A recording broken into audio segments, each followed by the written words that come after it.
And that water. Mississippi putting it down. I'm the hottest round. We gon' beat school segregation once and for all. Listen to me now. You better get your ass down to City Hall tonight. Who's next? Talking about home.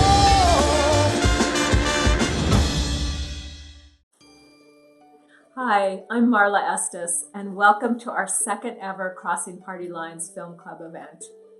First, I'd like to begin with telling you why we chose this month's film, which is called The Best of Enemies, and how it relates to CPL and our monthly theme.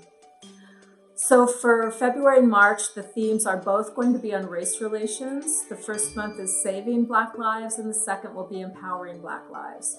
So the book this month is How to Be an Anti-Racist by Ibram Kendi, and March will be Jason Riley's False Black Power.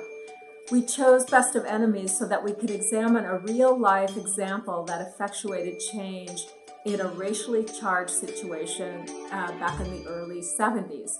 And it tells the true story of a very unlikely relationship between an outspoken civil rights activist and a local KKK leader.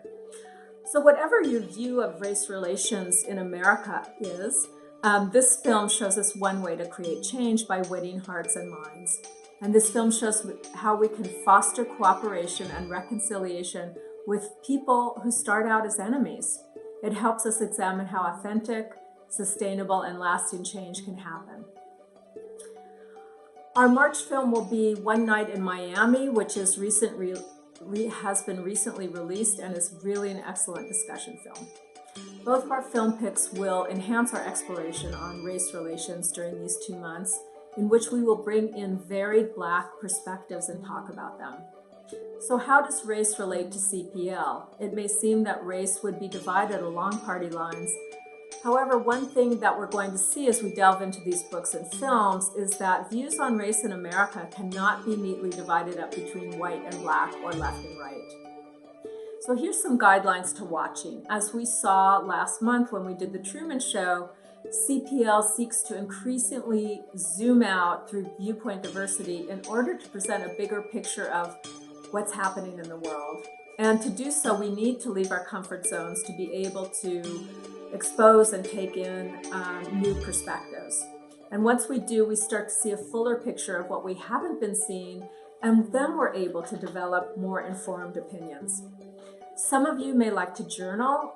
You can do that after watching the film at the end, or you can stop along the way as things occur to you, whatever works.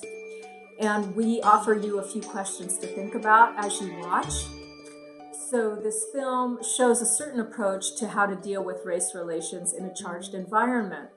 How does that compare to the approaches we're seeing today? What are the pros and cons?